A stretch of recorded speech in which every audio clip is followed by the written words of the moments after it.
সকালের খাবার খাওয়ানোর পরপরই দুপুরের খাবার বানানোর প্রস্তুতিটা শুরু করে দিতে হয়, কারণ সোনা বাবাকে তো 2-3 ঘন্টা পরপরই খাওয়াতে হয়।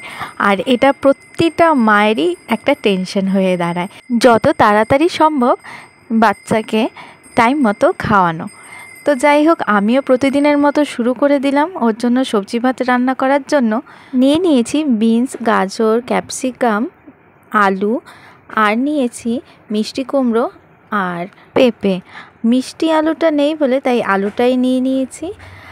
আর দিয়েছি আধবাটা করে পরিমাণ মতো চাল আর মসুর ডাল। ভালো করে জলে ধুয়ে পরিষ্কার করে নিয়ে এই যে গ্যাসটা শেষ হয়ে গেছে, তাই ইন্ডাকশান ওভেনেই বসিয়ে দিয়েছি বাবুর খাবার।